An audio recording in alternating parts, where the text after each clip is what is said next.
Welcome. This is Scorecard on Citi TV. My name is Fentio Tahiru Fentio. 14 times European champions. Real Madrid soared to the highest mountains yet again. The peak of European football. I guess some things never change. Defeating Liverpool to lift that all-important 14th European title. We'll look back on what was a titanic night in Paris. Also, elsewhere, there's plenty to talk about in F1, for example, as Sergio Perez took the victory in a very incident-packed Monaco Grand Prix, wet dry, as the Red Bull outfoxed the Ferrari. Also, in athletics, well, the Prefontaine Classic took the center stage. Elaine Thompson and Shirley-Ann Fraser-Price going head-to-head, but in different events. Also in tennis, a titanic clash to speak about, as Rafael Nadal set up a meeting with old rival Novak Djokovic in the quarterfinals of Roland Garros. We'll look at how that path will clear up in the coming days. But also, right here in Ghana, Kotoko showed bravery to take the win in Midiama despite going down to 10 men in the first half. Ampem Darkoa Ladies finally got revenge on Hazaka's Ladies, beating them to lift their third WPL title. Do stay with us. It's quite the night here. An hour and a half of highlights, perspective, all of that right here on Scorecard. We'll be right back.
That's right. They spoke of the big game. Never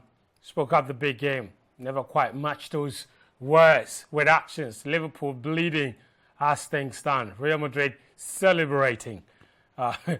In local parlance, we say Liverpool are bleeding, Real are feeling. It is what it is in the UEFA Champions League.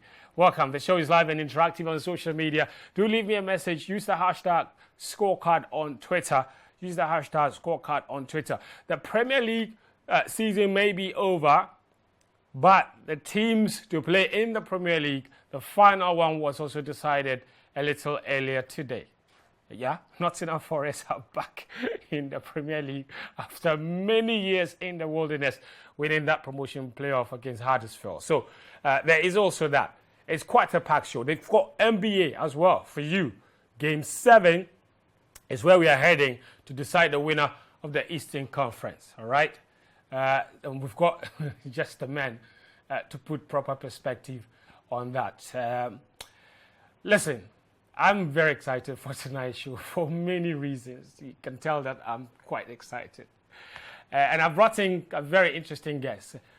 Susu Graham, how are you? I'm fine, thank you. This is your first time on the show? Yes, it is. It is your first time on the show. Welcome to the show. Thank you. Francie, you were jumping around everywhere on the Citi TV live viewing of the Champions League. It was incredible. The goalkeeper thing, you know that. Yes. I saw the video. Yeah, like you see, it's football. When two great teams reach a final, it was an excellent game of football. And yes, I was also very delighted with the result at the end of the day. The championship belongs to a certain team. Real Madrid are literally the owners of the Champions League. In my lifetime, I've never seen them lose a Champions League final. And they continued yesterday. It's a big congrats to them. They were just brilliant yesterday. The last one they lost was like in 81 to Liverpool, something like that. Yeah, so. And it was in Paris as well. Yes. And some people thought that meant something. Why are you doing this? I'm sorry. It's okay. Madrid is 1-1 for the weekend. So they lost Mbappe and then they won the Champions League. Yeah. We'll get to that Champions League conversation very briefly. Also, my very good friend, Coach Christopher Dimley, has a bit of an emergency. And that's why he couldn't be here tonight. Maybe towards the end of the show, we might still get to have him on the show. But of course, our thoughts are with him as he tries to sort out that personal family emergency. Now, though, like I said, we will get to the Champions League and talk about what happened last night in Paris. And a lot of you are very interested in that. We've got quite the very interesting things to show you as far as that final is concerned. But first up, though, like we like to do, let me show you these highlights from the Kotoko versus Mediama game. Kotoko were heading to Mediama. Everybody thought they were going to get beaten. Kotoko go there. Mudasiru gets sent off at the end of the first half. Somehow, Kotoko still managed to secure the 2-0 victory. They had scored 2 goals before the red card, and throughout the entire second half, they held on for the win. Premier League. And here Mediama go in search of the opening goal. Danlad Ibrahim. Etuga, yeah, he's offside, but he didn't know he was offside. Should be finishing that off and came off the woodwork. It's a corner for Kotoko. Imoro Ibrahim delivers. That's the header, and that's the opening goal. The Porcupines are up by 1-0. In 23 minutes, it is Andrews Kojo Apel. They are away from home, but they are here in their numbers. That is a massive, massive goal for Kotoko. Imoro's ball into the far post. It's a really good corner kick by Apel. It's a towering header that is coming with his power. Looks for support. Akwesi down to Hansen. Now here is Justice Mensah. Mensah! On his left foot is missed from close range. That certainly could have been the equalizer. Samuel Boateng sets up Mudasiru. It is Mudasiru. Here is Etuga. Oh, what a goal! Amazing finish from Etuga in Bella. His 20th goal of the season. They turned it into gold here in Takwa. And it's precise with the finishing. Picks the top corner with his weaker foot. 20 goals in a season, no fluke. Brilliant goal scorer, Etuga. Last weekend, Kotoko were beaten with 10 men in Kumasi against Chelsea. And here they are. They're man down but 2 goals up, and the first half is over here at the Akun Park in Takwa. And Lamptey is also going to be dropping into the middle of the park. Donsu! Danlad makes the save. And the rebound flies high and goes out. Kotoko have won 11 times, Mediama have won just 4 times. Kotoko somewhere! Brilliant save, Danlad Ibrahim, and there's a clearance. And Oba and his charges. Corner taken. Danlad makes a bold save. It's over! So Kotoko securing the win under very, very difficult circumstances. Well done. Very impressive victory for them. There were 8 matches today in the Ghana Premier League. Only 2 of them resulted in wins for teams. There were 6 draws. I'm looking at the results right now. And it's unbelievable that 6 matches ended in draws. So Wafa and Bechem United 1-1. RTU 11 Wonders 0-0. Kotoko's win 1 of 2. Lagos City's Gold Stars 1-0. King Faisal Olympics 1-0. Brecum Chelsea got the other victory. They beat Sharks 3-0. Sharks look like they are done and dusted. They're getting relegated. Ashko and Lions ended in a 2-2 draw. 4 goals share there.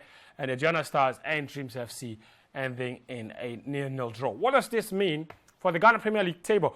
So remember, this is match week 31. So just 3 more games to the end of the season. And Kotoko have a 9-point lead at the top. A 9-point lead at the top, having played a game less. Unbelievable stuff. So that's what it is. Kotoko look like they're going to secure the league title. Graham, do the maths for me. With 3 games left and a 9-point lead, how many points do they need to win the title? In fact, they have 4 matches left. 1. There you go. So Kotoko secure 1 point in their next 4 matches. and they are champions of the Ghana Premier League. So they could actually win the league as early as next weekend. That is unbelievable. So well done to everyone at Kumasi Asante Kotoko. So there you see. So keep an eye on the relegation battle. That's where, for sure, we know that Elmina Sharks are probably going to get relegated. Technically still not relegated because 6 points is the difference between them. Actually, between them and RTU is what? No, I think they are gone. Actually. Yeah, they are done. Elmina Sharks have been relegated. That's right. Looking at it right now, it's official. There you go. Because with 9 points left, the difference is actually quite huge. The difference is what? 13 points. The most they can get is 31. So they can't even cross 11 wonders. That's right. So that's right. So that is unfortunate. Bye-bye. So who joins them now? Wafa, Wonders, RCU, even Dreams are not safe. Even Faisal are not safe. So it's now basically Ken Faisal, Dreams, RTU, 11 Wonders, and Wafa. 2 of these teams will be relegated at the end of the season. It is what it is.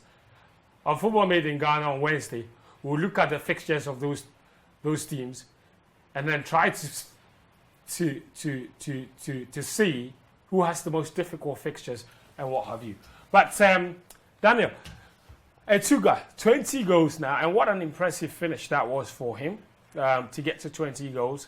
And what a way to respond after being dropped from the Cameroon squad. Yeah, not just that. If you've watched his form in recent weeks, and if I was a Cameroonian technical team, his form in recent weeks will definitely not warrant a place in the national team. He's been missing a number of big chances. There was a game, I think it was a Diana Stars game, where he missed 2 penalties in the second half.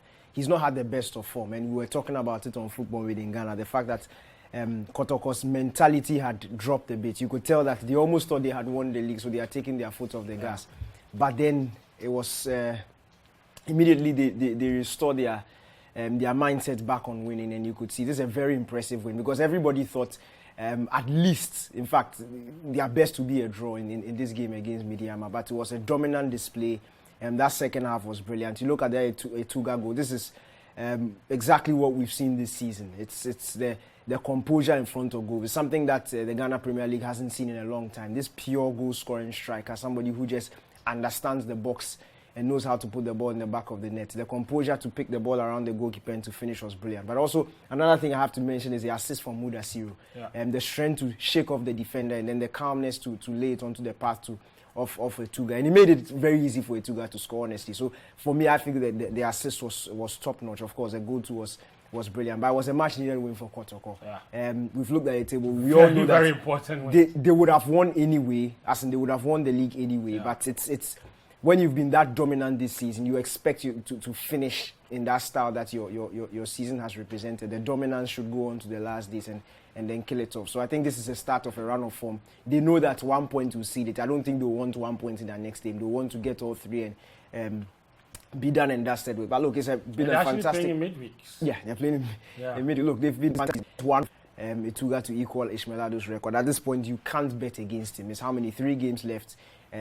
It's, I think 2 games at the Babaya. It's 1 game at the Babaya left to go.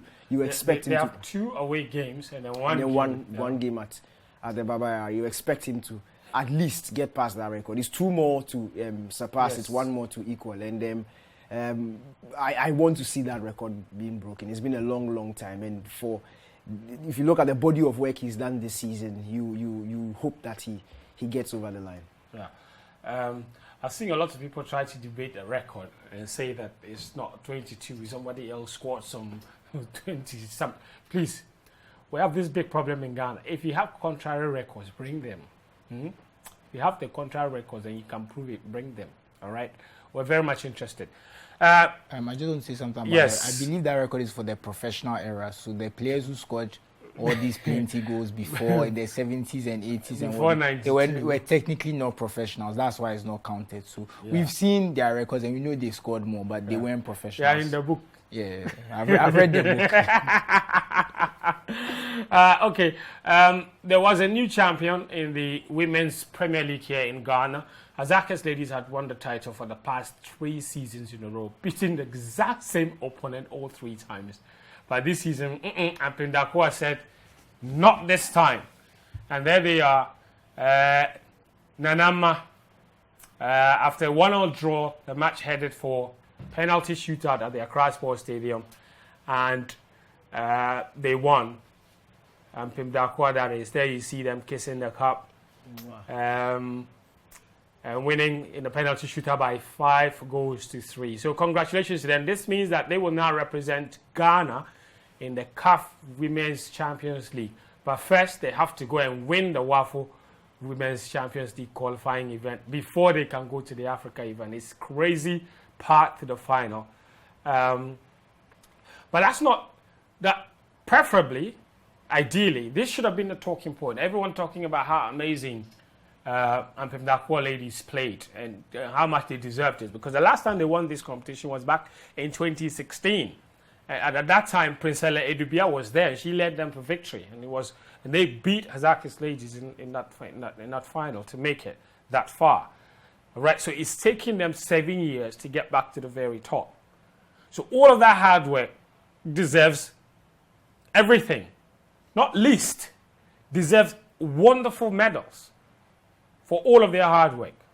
But after last season's shenanigans of the Ghana Premier League medals and the FA Cup medals that was so widely spoken about on social media and on mainstream media, one that we believed would have forced the FA to act and actually find appropriate, befitting medals for these women, somehow came up with these. What is this? It's a disgrace. What is this? Did they construct a locksmith to do this? A blacksmith just came up with, what is this? This is so disgraceful. Remember, we were talking about getting medals from Palace and Palace shopping. You know, mall and people thought it was a joke. The Palace shopping mall medals are nice. I've bought some of them. They're a bit nicer than this. What is this? This is for the runners-up. No, friends, seriously, this thing's not funny anymore. And you see, when we see things like this, the GFA is basically telling us that they don't care. That's what it means, that they don't care. Ghana Premier League medals, we spoke about it last season. It was so bad, so appalling, such a disgraceful scene. Images that came out of that. We spoke against it. And you expect that at least you put some thought. At least just respect the footballers who play. This is disgraceful. This is utterly A runner-up doesn't deserve. What is this? What is this? This is like look. It's like a JHS. No, it's not even smooth. It's like project work. Let's move on. This thing is so embarrassing. No, seriously, it's very embarrassing. And you see, this is a sort of thing that you don't even need an explanation from the FA. This is no. No matter what anyone says, it's unacceptable. I have to ask a question. Is it because the standards of the GFA are low in general? It's because they are not serious. That's what it is. Football? It's You because have they to are ask not that serious. question. This has nothing to do with women's That's what I'm football. asking. I have to ask the question. It is the entire organization that is not The serious. Ghana Premier League medals from last season, it was a sticker that they put on it. Friends, the entire organization is not serious. If they cared about their product, they will not insult This is themselves in this embarrassing. manner. Let's move on. Let's not waste time on this nonsense. Let's move on. All right, so do better, simply. Ghana Football Association. You're yet to crown the Ghana Premier League champions.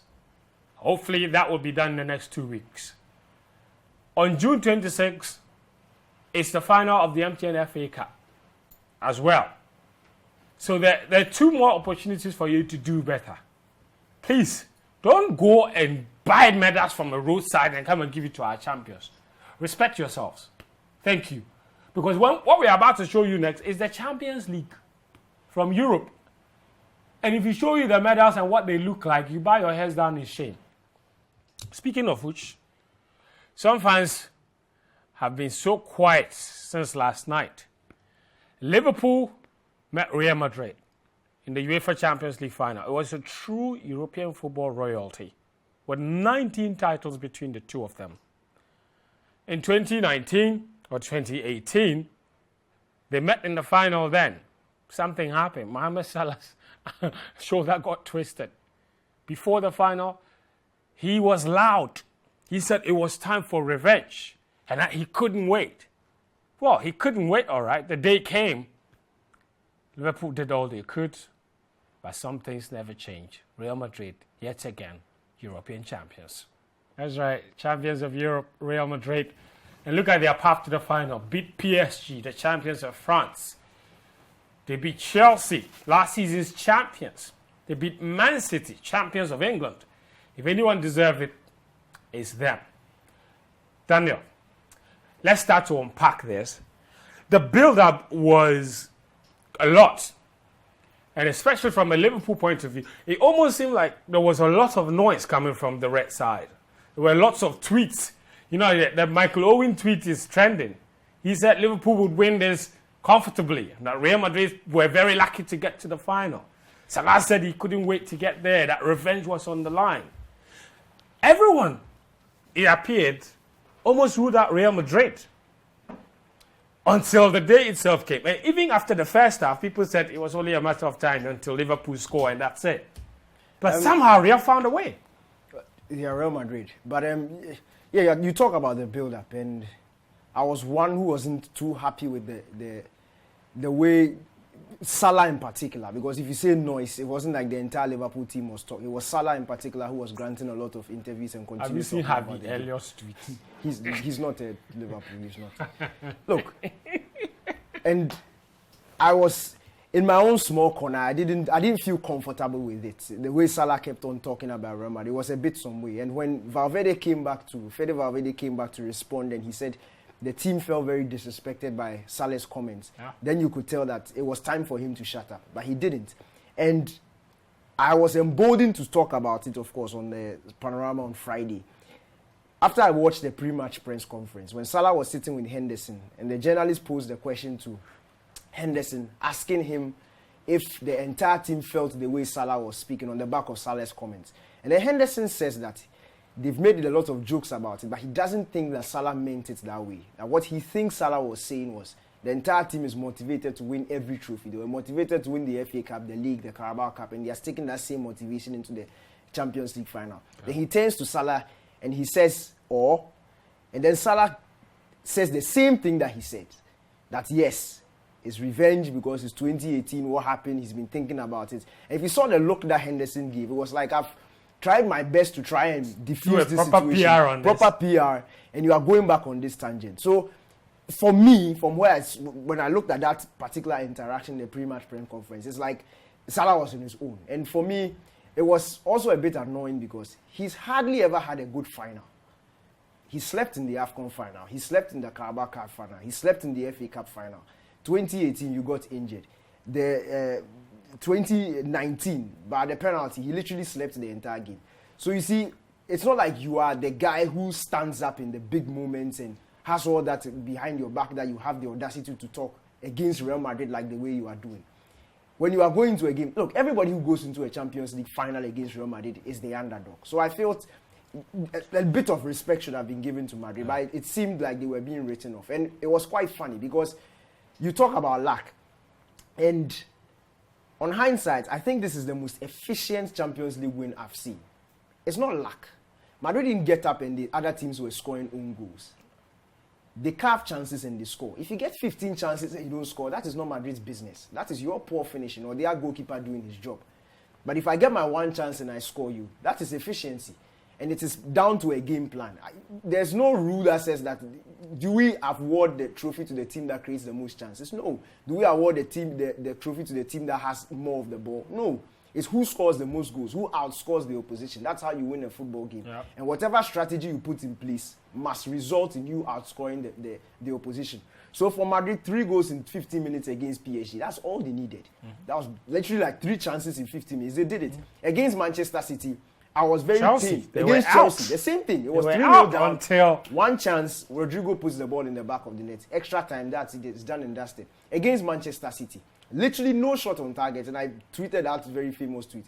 88 minutes, there was no shot on target from Real Madrid. But they don't need to have 10 shots on target to win the game. In 2 minutes, they had 2 shots on target, 2 goals, extra time. They finish off the job. That is efficiency.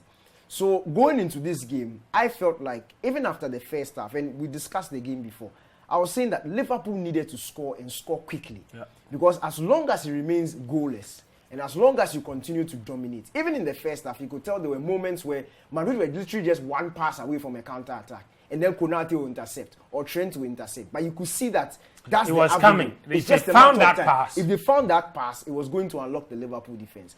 And for Liverpool, yes, look, they did good. They did good, but the finishing was lacking. And that's also down to the... Look, I have never in my life seen a goalkeeping performance this good, especially at this stage. In the final. At this stage, exactly, in a final. This was just brilliant. Yeah. Because they were about 3 world-class saves. These are saves that, if you finish a season, you are looking like the save of the season. Courtois' 3 saves in this game could easily be listed as 1, 2, 3 as the best. The Mane one in the first half where he tipped it to hit the bar. And the late in the second half when the one Salah controlled nicely, hit with his right foot, point blank range. That is brilliant. So for me, hats off to Real Madrid. As you said, if anybody deserved this, you can't beat Chelsea, PSG and Manchester City and get to a final and lose. So they deserved it. Kudos to them, 14 and counting. All right, so Real Madrid, well deserved. We will take a short break. When we come back, we still have more to show you from that game, including reaction from Jurgen Klopp. I'll take Susu Graham's perspectives as well. And we will talk about, of course, obviously, Real Madrid won. But if Real didn't win, one moment in the game would have been the major talking point. We'll go back to that incident and try and tell you why the referees made that decision. Lots of you still very confused. This is Scorecard on Citi TV. You're watching Scorecard on Citi TV. Your message is welcome. Use the hashtag Scorecard on Twitter. I'm seeing all of them. I'm retweeting them.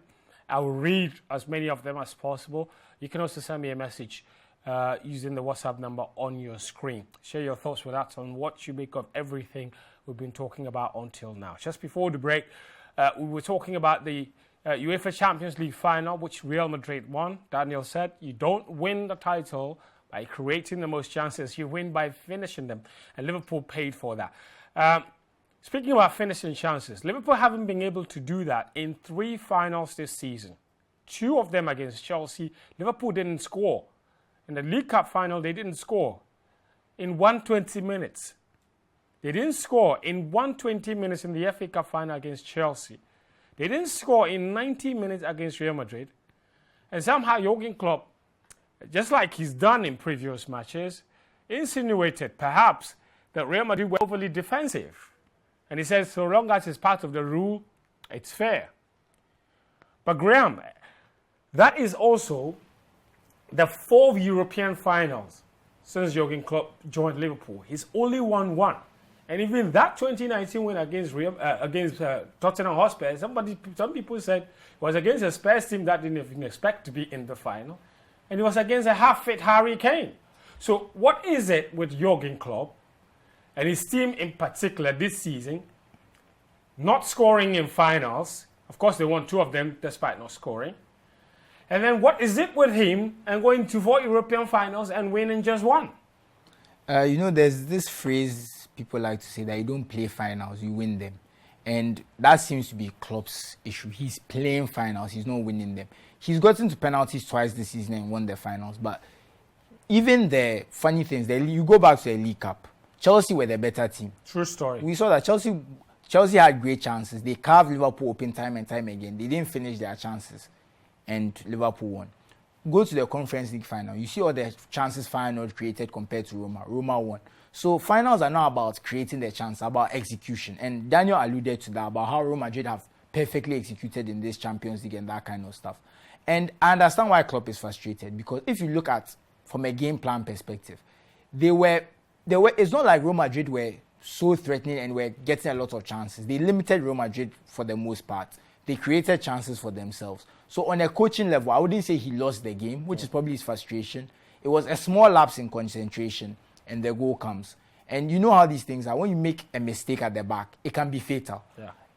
If you watch the game, you won't say Trent had a bad defensive game, if we are being honest. For the most part, he did what he had to do. He was able to keep Vinicius quiet for the most part. But decent. Exactly. When it came down to it in the key moments, he just let the team. He lost it. And that's why. And it's easy for a narrative to be. Is that why people think that Reece James is better? That one is up to them. Okay, there's no time for that. Don't mind me. But looking at Klopp's finals, for example, I would say the ones I remember quite clearly, I feel they were underdogs against Real Madrid. In the Europa League final, I don't remember it too clearly because it was a while back. The Spurs one, they were favourites. This one was a bit more balanced. So I want to give him that the one he was supposed to win, he won. I'll give him that credit. That the Spurs one was the one he should have won, and he's won it. The two against Real Madrid, you lose your best player in the first 30 minutes, and you have to bring on Adam Lallana, who can barely run at that point.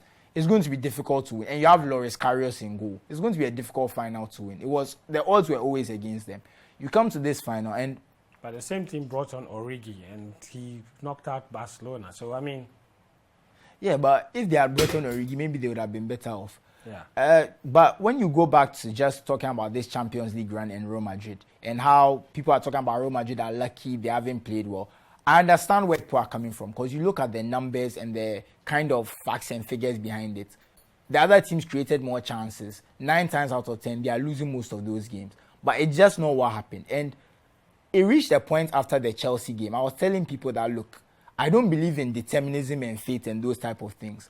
But fate was looking like Real Madrid were destined to win the Champions League, because against all logic, they kept winning games. We thought they were out against Chelsea, they came back. We thought they were out against Man City, they came back.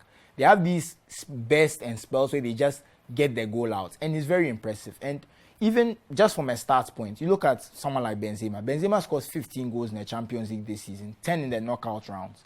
You go and look at any XG model. I don't think any XG model even has him above 8 goals.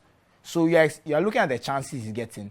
Best case scenario, he scored 9-10, but he's having a freak of nature season. He manages to get 15. So it's just, everything about it just felt different. It just felt like it was written. It was written in the stars. And I don't like to talk about these things because we're supposed to be calculated and analytical. But this Champions League, if you go and look, you try and analyze it, scientifically and brutally, Real Madrid should not have won the Champions League, which is why before you hear the press saying Liverpool are the better team, we know Liverpool are going to win and that kind of stuff. That's their on-paper analysis. And I understood them completely. But I told people, look, the on-paper analysis, Real Madrid have basically thrown it into the garbage 3 times already. They're the first team to win the Champions League by losing the round of 16, quarterfinals and semi-finals.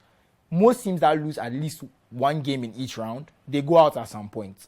But Real Madrid are managed to lose a game at each round and still get to the final and still win. But that's why but it's a two-legged affair. It's about who wins over 2 legs. But even then, you can draw both legs and still get kicked out. The point is, every team that has gone on to win does not lose a game at each stage. Yeah, even then, just to show how So here's the thing, though. When you talk about being destined to win, my personal opinion is, I feel like that is taking a lot of credit away from Real Madrid in terms of even player quality. Because let's not kid ourselves. If you compare the Real Madrid players to the Liverpool players, you might think that on paper, Salah is better than Vinicius Jr. But what we've seen from Vinicius Jr. this season, Salah hasn't done half of it in Europe. And you see Vini coming up against Trent, and Trent thinks that, or anybody thinks that, okay, this is not as scary as Salah, possibly coming up against Ferland Mendy, then you must be kidding yourself. Benzema is the best striker on the pitch. Was the best striker out of the 22 players he played for Real Madrid. In that midfield, those two, Kroos and Modric, may be aged. They may be old. But you can't tell me that Fabinho and Thiago are better midfielders. The only thing that is not on the Real Madrid players' side is age. Other than that, in terms of technique, in terms of intelligence, in terms of passing, those two aren't necessarily better. The only place where Real Madrid are clear is probably in central defense, where we can argue that Van Dijk is a much better defender than Nacho or whoever it is that partnered him yesterday. You understand? Yeah. Even Phil and Mendy on a good day. Robertson is good, but we've seen Phil and Mendy this season. So I'm just saying that maybe it looks like too many players, too many people are not giving Real Madrid credit. And it's almost as if we think that they don't have a great team. And it's just that, like, every now and then they sleep throughout and then they pop up with something when they least expect. It's because when you look at other teams, like you watch City, City are going to be the better team 70, 80 minutes of the game. Yes. A lot of the games you watch Real Madrid play, they were the better team for 10 minutes best. They weren't the better. If you watch the whole, like, let's say you remove the goals. Yeah. That's a thought experiment. You remove the goals and you just watch the games without the goals. There's no tie for 180 minutes or even the ones added to 30, so 210 minutes or whatever. You're going to say Real Madrid was the better team. I think, and that's why the whole idea of fate came in, because But isn't it also about your quality coming to the fore? And I agree with you that they use their your quality in the must right, come to the fore. They use their quality in the right moments. But I'm saying that when you watch the whole game, that because that quality was not on show the whole game, they weren't dominating games. That's why people were big. If I ask you about last year's final, would you say City deserved to win against Chelsea? Friend, you see, the way I analyze things is based on what I feel the game plans are. And I think the general perception when it comes to, when it comes to analyzing games, the general sentiment is to go towards an attacking point of view. So a lot of people analyze based on attacking sentiments. And I feel that is wrong. Real Madrid didn't come out. And that's why when I finish, I'll deal with Klopp's comments. Madrid fans haven't come to complain about the way their team plays. How they play is what they like. That they want to get the results. They've not told Ancelotti to come and create 30 chances a game and score 15 goals. No. They want to win. So you strategize on how or what you are going to do to get you the results. And I feel like if we look at it from that point of view, I would say Real Madrid were the better team. Do you know why? Because their game plan was to sit tight, defend, and catch Liverpool on the counter-attack. And they sat tight, they limited Liverpool to chances. The few they got, their goalkeeper did their job, and they scored on the counter-attack. So that is a game plan working. Liverpool's game plan was to carve them open and get a goal. They couldn't get a goal. So then they are not the better side because the game plan was lacking. Yes, it didn't work. It didn't work. Maybe the methodology worked, but when it came to getting the result, they were not able to get it. And so that's when the quality must tell. You see, the quality didn't. And another thing we're also forgetting about this Madrid team is this thing. It's the mentality. And it's such an important part of football. And I always say it, in coaching, it's not just tactics. You need to have this. In playing, it's not just your ability. You need to have that thing up there. And for me, what differentiates a good player from a great player is the mentality. In crunch time, when it's back against the wall, when it's pressure time, and you're able to rise above and compete and play at a certain level, I look at you and I say, you're actually a superstar. For Modric, for Benzema, for Kroos, for Camavinga, for Vinicius Jr., every time this season in the the knockout rounds, every time it's been back against the wall moment. That is when we've seen Real Madrid. When everything is calm and everybody's look at Carvajal against Man City. Brilliant. That and it just shows you that this is a team that it's not just the ability. They tick all the boxes.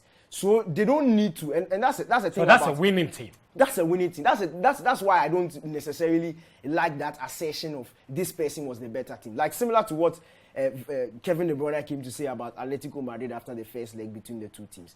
You said you attack. I said I'll defend. My fans like it. So why is it the wrong thing to do?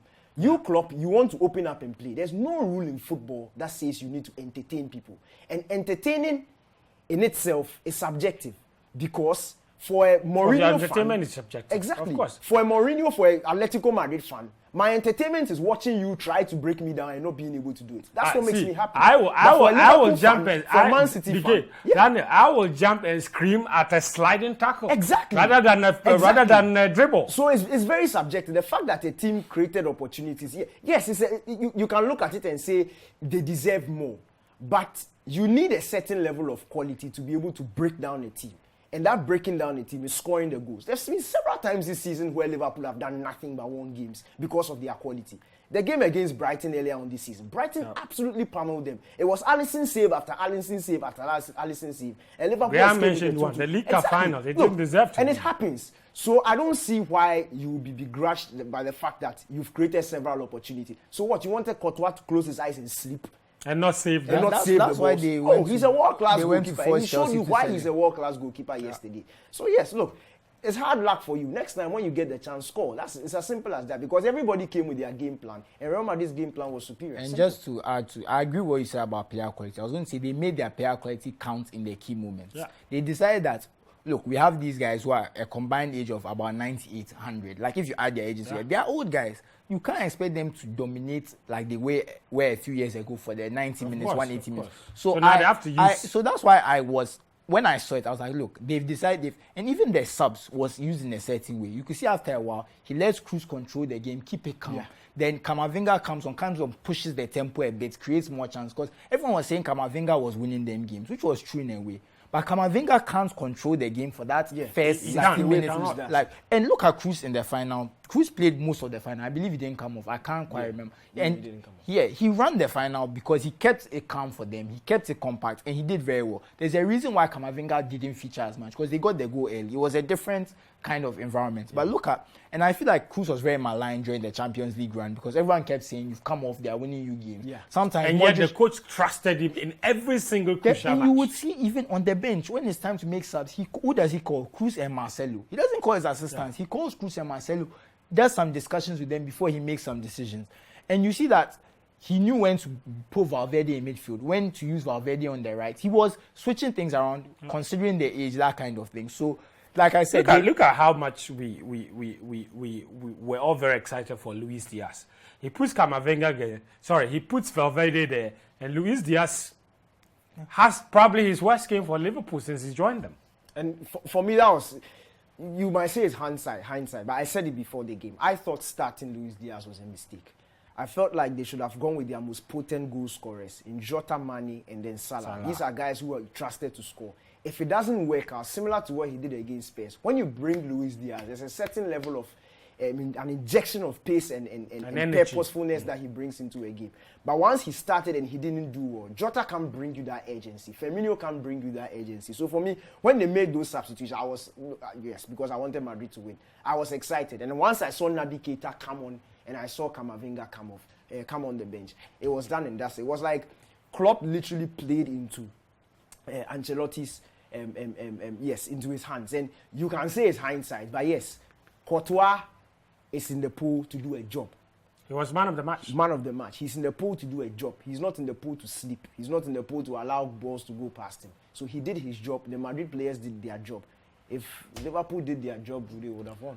All right, so from quadruple, Liverpool ended the season still with 2 titles, and the parade was massive. I saw pictures. It was huge. It was massive. The Liverpool fans came out to support their team. Don't take this, don't take this defeat the wrong way. But truth still be told, Liverpool have had a wonderful season. Pushed Man City all the way in the Premier League. Won 2 domestic titles, which they paraded today in front of their fans. And overall, it's been great. But obviously, this won't stop people from asking questions about possibly what could have been. Because on the face of it, Liverpool were quite capable of winning every single one of those 4 trophies. Every single one of them.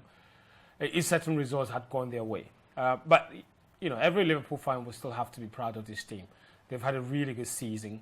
And those 2 trophies they took away from Chelsea, I kid you not. If this makes you happy, he pay me.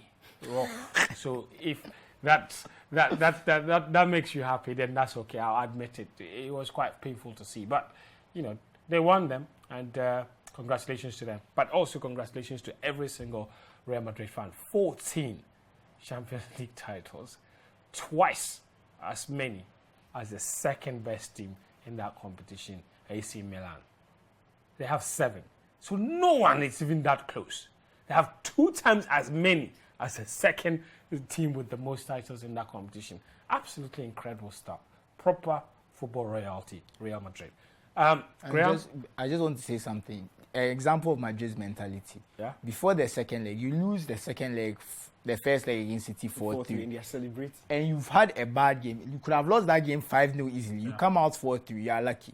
They went to print shares that said, let's go for 14. Because in their head, it doesn't matter how badly we were battered against Man City. They knew we were going to have. I have to say, that kind of extreme confidence and that belief in your own ability is the mentality I was talking about. So there's a thin line between cockiness and actual belief. Mm-hmm. So in the case of Salah, that is cockiness. You see, the thing about Salah is I think he had a very emotional reaction to the injury in 2018. Yeah. And he's not gotten over it in a way. Okay. So it was just a very emotional thing that was playing out in front of us. And it was very unfortunate that you've had this emotional outburst and it's blown up in your face because you've talked plenty about revenge and that kind of thing. And now you've not been able to get the revenge. Yeah. You have a score to settle. Let's hear from Jurgen Klopp now. For those of you wondering what he said after the game, here he is. Jurgen Klopp, not a happy man. Come back stronger next season. It is painful to lose a final. I know. Because as a Chelsea fan, I've been there this season twice. Why are you trying to water that? They lost. They were outplayed and they lost. All right, let me read some messages from Twitter first. I'll read the WhatsApp messages as well. But I'm starting off on Twitter. This message says, Samuel Azira says, please, let there be detailed explanation as to why Benzema goal was disallowed, even the ball came off a Liverpool player. Yes, I'll take the guy's thoughts on that. This one says, ask coach what his thoughts are. Well, coach isn't on the show today, but he wants us to find out about Frankie de Jong to United. Interesting. This one says, we talk about teams who had a good run in the Champions League for 3 years, then they fade away. However, this Real Madrid team peaked in 2013 and still going strong in 2022. That's 9 years of sheer dominance, which yielded 5 Champions League titles. That's from Benzemaist. It's his name, really, on Twitter. He says, to put that into perspective, a Catalan club has won the same number of Champions League titles in their entire history. The core of Ronaldo, Benzema, and Modric has 6 Ballon d'Or among them. History will write about KMC, who stayed at the top of their game for 9 years. More messages here. Kwame Safo Kakari says, good evening, guys. AC Milan made me happy last week, and I'm still celebrating the Scudetto. Greetings to all Sir Franco Media Institute students, especially the weekend class. Sorry. Kobe on Twitter also says, Real Madrid eliminated PSG, Chelsea, Man City, and people thought they couldn't win against a team that has Baller Bet in its logo. And now that Nottingham Forest is back, I'm sorry for coaches Man United next season. Zubeida Efwa Mabuno Ismail, she says, so disrespectful. She posted a picture of the Women's Premier League medals. Bra Biba says, so the venues without stands of fans, do fans even pay to get into the stadium? If no, does it mean most of our GPL teams earn no revenue at all? Yeah, they pay to go and stand in the Ghana Premier League. It is what it is. George Niyama says, hey, Mohamed Salah, they talk by heart. He said he wants Madrid. They came and he played nothing. Madrid must get him arrested for wasting their time. Interesting. Gato Reinha says, I love the passion with which Fentio and Daniel are attaching to these disgraceful medals presented to our ladies. Very disgraceful indeed. Christian O2 says, he's watching us live from Ningwa, and he says, Hala Madrid, no size. Natty Bright Kofi says, this is very shameful, also referring to the medals. Let me read some messages from the Champions League. This one says, just look at the way fans make passionate about Liverpool's loss. It's actually funny. Zadok says. Kufredia Kamavinga says, I like Danny K, and he quotes Daniel when he said, you don't win matches by creating chances, you win matches by finishing them. Sam Lena says, finally all the skeptics have been silenced. Real Madrid, the European glitterati. More messages here. Kweku GH says, agenda boys, quadruple, how far? Interesting. Crocodile says, Friend, I'm more than happy for Real Madrid's win. Destiny Do Zamelo from Vipe Beach in Aflao. He sent that message. Godfred Osu Quartin says, Real Madrid are the best in the Champions League, and there shouldn't be any surprises that they won the title. Real Madrid have their own ways of doing things, and that's what makes them the best. Hala Madrid, he says. I'll read more messages right after this. I'm back. This is Scorecard on Citi TV. We are on the last leg of the show, talking about that Champions League defeat for Liverpool, Champions League win for Real Madrid. Very important. A couple more messages from Twitter. Then I'll read some messages from WhatsApp. Gambero Roland says, hi, fan. Liverpool's awkward parade for those trophies looks like Lewis Hamilton doing a parade for winning a go-kart. Ouch. That's a very good analogy, though. Kwesi Naya says, quickly catch Jürgen Klopp's math. He's not making sense at all. The kind of things people say. King Selassie says, were these medals made from cast iron? Where it doesn't befit our status as a footballing nation. Talking about those medals presented to the WPL finalists and winners. McCorney GH says, please, can you guys move to the next game and stop talking about Liverpool and Salah? Whether win or lose, We like our Liverpool like that. A certain team ended this season without even winning a kitchen stew. Ouch. Kofi Sika says he just posted a picture of Salah saying we have a score to settle, and he says this guy they talk by heart. Interesting.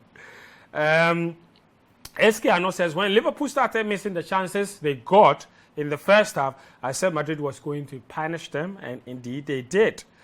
Judge Stress says Real Madrid didn't press in any of their games and people didn't notice.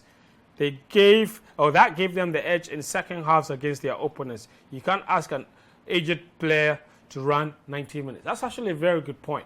That's why Real Madrid were always under pressure in the first half. They also hired a new fitness coach. Thank you. Who came up with that strategy, perhaps, and say, don't exert too much energy in the first half. He was the fitness coach when they won the first 3. He left and they rehired him. So he's there not you new in that sense, but he was rehired. And they also got a referee that they pay to analyze games. And yes, I've seen him. Yes, interesting. The extent people go. Real Madrid Liverpool had brain scanners. Yes, they have brain scanners. They had brain scanners. Real Madrid hired a human being, a referee, to study to help the players avoid key fouls and get key fouls. It's unbelievable that they would actually hire a referee to do that for them, to help them with that incredible stuff. Samuel Azira says Klopp will always be a baby crying when he loses. You don't expect all teams to play an attacking football. Salah was the motivation for the Madrid players as well. Hashmi Ghana says, okay, Hashmi, I can't read your message. This one says, this is Zodak on Twitter. He says, Fenjopa trying very hard to demean Liverpool at every chance he gets. Pushing Trent versus Reed's argument. I did not push, I just mentioned. Okay, and said Liverpool was the better team yesterday. History is just on the part of Real Madrid. So Liverpool, they have money history. Okay, let's move on. Nana Kofi says, when Liverpool won the UCL, who was their man of the match? It was Van Dijk, their defender. So they defended against Spurs. When they won, they were happy. But this one, they say Real Madrid should not defend. Okay. Let me read a couple of messages from WhatsApp as well. Lots of messages have come in from that platform. This one says, Fabulous boys are doing very well this season. Congrats to all the Fabulous fans. That's Francis Amonko, alias Brain C, from Bokrom Estate in Kumasi. He sent that message. Ren Hasaki from Achimoto says, hi, comrades. Liverpool failed to score even an offside goal in 3 finals and additional extra times in a season. All right. Divine says, if Salah wants to take revenge, not on Madrid. This one says, congrats to Real Madrid for winning 14 Champions League titles. And this message is from Captain Avatar. It says in Sunyani, and it says I should extend his greetings to Sandwich students of Akwakari campus. Abdul Fattah in Sunyani also says, we talk about teams who had a good run at the Champions League for 3 years when they faded away. I think he also sent me the exact same message on Twitter, which I read. Peter from Taman says, by yesterday's win, Real Madrid has single-handedly equaled the total number of UCL titles won by all English teams put together. Real Madrid had to beat the best 3 teams in England to win the UCL. Put some respect on the name. This message has no name. It says, good evening. Please tell Salah that we don't do revenge on Real Madrid. Okay, I'm sure he heard. He watches Scorecard, I've been told. Ishmael in Agonos Wedro says, EPL is highly overrated. Real Madrid in a single season has beaten all 3 teams in English Canada. Hey. Wow. Francis from Kumasi says, good evening, guys. Still in exams mood, but I can't afford to miss the show. Thank you for choosing us. Aben from Tamale says, shame on Chelsea, Barca, and City fans. Their players or their prayers have failed. I'm not sure Chelsea fans were praying against Real Madrid. Trust me on that. In Team Ekwe from Achem Abam says, good evening. I thank God for the health of the Phobian players. I pray that they will do the needful for us tomorrow. Yes, House of Hook play against Karela on Monday after recovering from swine flu. This message says, it's from Brimpon JQ. He says, a point will never secure the league title. If Hearts win all their 5 matches, they will have 62 points, while Kotoko with 1 point will amass 60. Okay, so 3 points needed. Yes, we didn't factor in House of Hook. They had so many more games left than Kotoko. Yes, they did. This one says, Charlie, they made us, they like, if you block, then tape do. Interesting. This one's a good evening, friend too. This is away for JJ from Ajumako Kokobing. I'd like to remind Daniel what he said on Friday, that Mo Salah should shut up because he's coming up against the Cathedral. I think he has learned his lesson. All right. Ten Hag Jr. from Tantra, he said, Liverpool fans, are you okay with the revenge or you still want more? It's a question he has. This one says, good evening, guys. It's from Olenge. Olenge says, just tell the whole world Real Madrid play to his strength, pass the ball briskly, like typical West African style, because we have an aging midfield and not be running aimlessly on the pitch. The Real Madrid fans, the real finals was the Citi versus Madrid match and not what we watched last night. Real Madrid has no contemporaries on this planet with regards to club football. We are winning the 50th next year. Interesting. Assalamu alaikum, Fentio. Wa alaikum salam. This is Ammonia from Jobbing SHS. He says, better luck to we the Liverpoolians. Luck wasn't on our side yesterday. We move. Yeah, that's right. You're moving back to Liverpool without the title.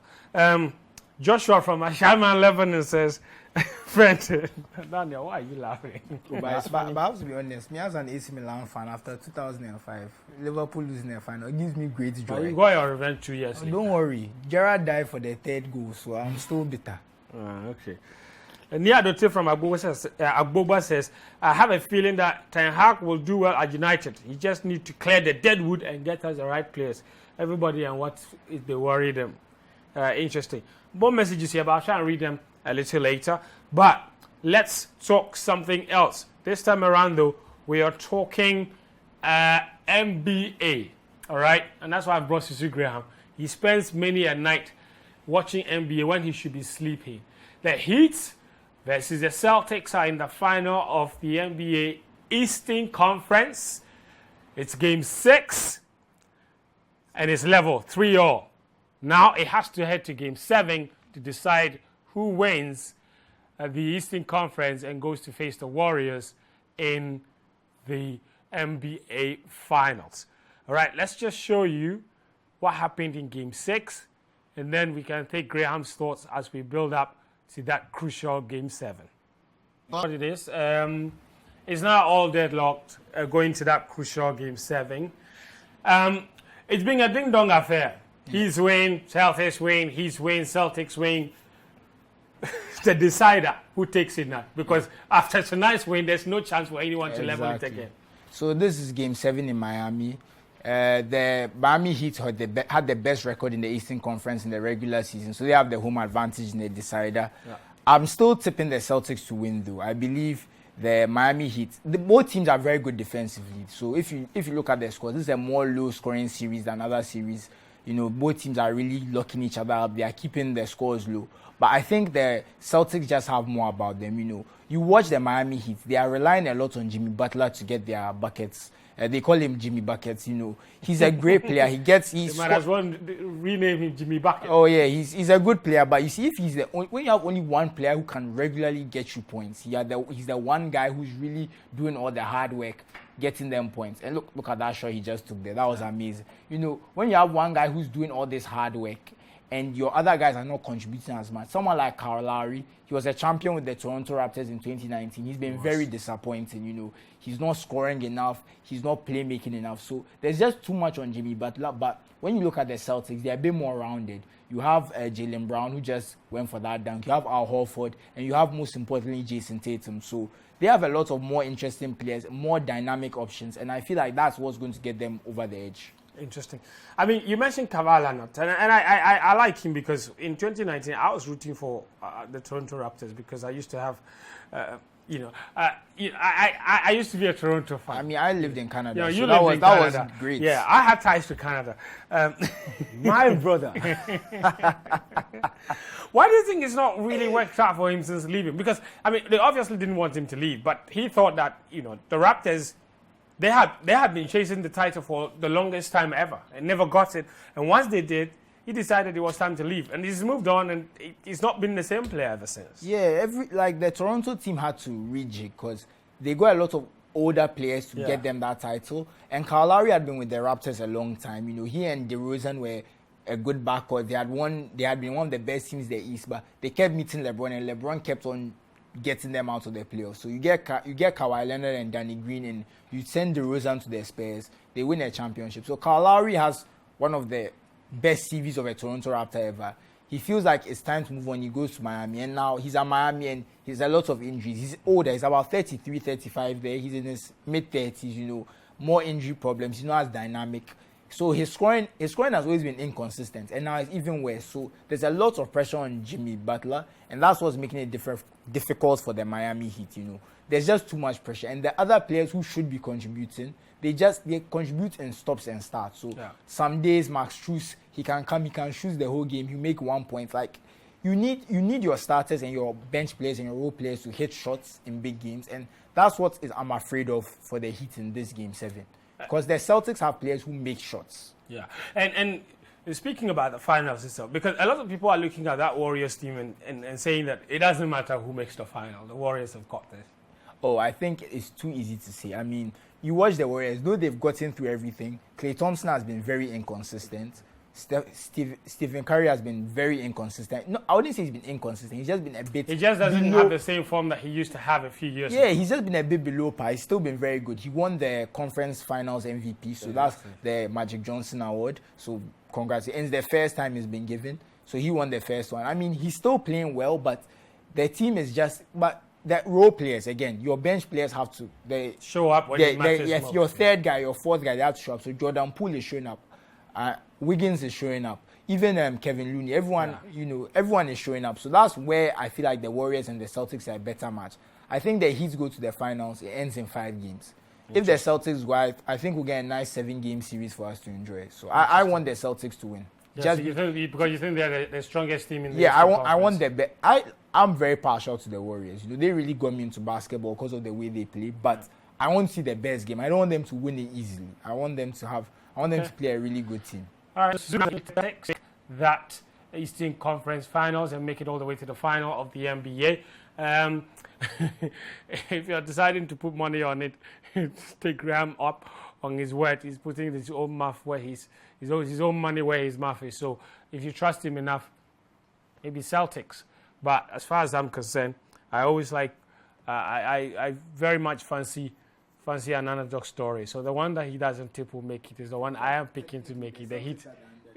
They had the worst regular season record. But they did. But they have shown up in the conference final. So that is amazing. Let's move it on, though. I talked a bit of athletics. I've got some highlights to show you. The Prefontaine Classic, the Wonder Diamond League. This is at Hayfield in Oregon. They call that place the Mecca of athletics.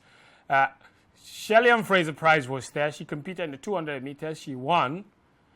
Elaine Thompson was there as well, but she competed in the 100 meters, which she also won. And there were so many other records set. But here is a pick of the lot. All right, so that was that was Fraser-Pryce storming down the home straight there. Anyway, so she won the 200 meters. You saw Elaine Thompson also winning the 100 meters. Michael Norman winning the 400 meters. Beating Karani James. It's a lot, but it's all really shaping up nicely because that field, that track is where the World Championship will come off later this year. July 15 is when it starts. And the stories building up to the World Championship this year is really amazing. Every single race that you look at, there is a story to tell there. There's a rivalry there. The Olympic Games set up quite nicely a new rivalry, one that we thought had died, between Elaine Thompson and her countrywoman, Shelly-Ann Fraser-Pryce. She made a remarkable comeback in 2019 after going and giving birth, came back to win gold.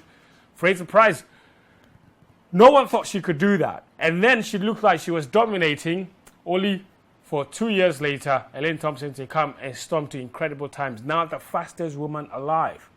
And she is not showing any signs of slowing down at all. Those two go head-to-head in the World Championship later this year. And that's the thing about athletics. All of a sudden, all of us, and you see, and that's what hurts, Daniel. You and I talk about this a lot. All of a sudden, it's like we've all suddenly stopped talking about Talu. Because Thompson Harris come back into form. Shelly-Ann Fraser is still going strong. And Talu, who looked like she was getting closer and closer to the gold medal, Now she's just in midfield every single race. It's unbelievable. Yeah, and that is actually because of the times that both Ellen Thompson and it's impossible to match are posing. Because if you look at Talu's time, she's actually doing times that were winning championships. Yes, a few years ago. Years. Yes, but these two ladies are now pushing towards that world record. They've now done 9.6 and 9.5. 10.5 and 10.6. Very, very close to Flojo's record of 9.46. It just shows how they are pushing the limits in the last couple of months and years. So for Talu, it's a bit unfortunate. But look, it's what we like. It's what we like. For the men's side, same. Coleman is back. Yeah, Coleman is back. But when you talk about that Usain Bolt, we're able to witness him break a record, set times that nobody really expected a human being to be able to set. And for the female record, if you look at how long it has stood, and for both Elaine and Shelley to be pushing so close, it's really nice to watch, and it tells another brilliant story going to the 100 meters. For the men, I'm delighted that Coleman is back. You're a big fan of this. Yeah, I think he was unfairly suspended for the Olympics, but he's back. It will take time, of course. It will take time to get to the top. But if you look at the 100 meters for the men, it's more of an open field. It really is. It really is. Jacobs, you look at DeGrasse, Coleman himself coming back. I feel like if you're able to do and now Omanyala it also is there. If you're able to do a 9.7, you'll be winning the championship. I don't think we'll see a record anytime soon. But even our very own Azamati, I feel like if he can hit 9.8 at the World Championships, he'll be medaling, because it's such a close field and it's anybody's game. I agree. And even Talu, I feel like she was very unfortunate. We see a lot of races 4th, 5th, in these finals. Yeah, it's very there were a lot of like 0.001 second losses. Losing for example, in Rio, she lost out on a medal by 0.001 seconds. And that's what I'm saying. It happened. Simply because she didn't lean in. It used to happen to her a lot, and it's very. And I'm guess she's getting older now, so they're only going to get slower and stuff. So it's just very difficult. Yeah. There was this one, I can't remember her name, Mary Otti or something, the Jamaican who was racing about 40. Yeah. She changed nationality to like Slovenia or Slovakia. She has all the records there. So maybe Talu should change to like Fiji or something. She can get more. Women's 100-meter record. So it's not enough. All right, let's move it on. Talk tennis now. Rafa Nadal and Novak Djokovic, Daniel's favorite goat, they have set up a quarterfinal meeting at Roland Garros quite nicely. Earlier today, of course, Nadal dismissed Aliassime. And then, but before that, of course, Djokovic also took really good care of Diego Schwartzman. Let's look at the highlights now. But Daniel, that should be an exciting quarterfinal. Your man is back and is hitting them like no other. It was a 3 straight set victory. Schwartzman is our boy. Anytime he comes face to face with Djokovic, he understands what is going to happen. But I'm very disappointed this is happening at the quarterfinals. Yes. Stage. And I blame Rafa Nadal because of his form on the clay court season. His ranking dropped, and as a result, when they're doing the seeding for this, he was on Djokovic's side of the draw. And it's just unfortunate. We should have seen it in the more latter part, maybe a semi-final or the final. Yeah. But look, it's still something to look for. The last time they faced on this surface at this Grand Slam, Djokovic won.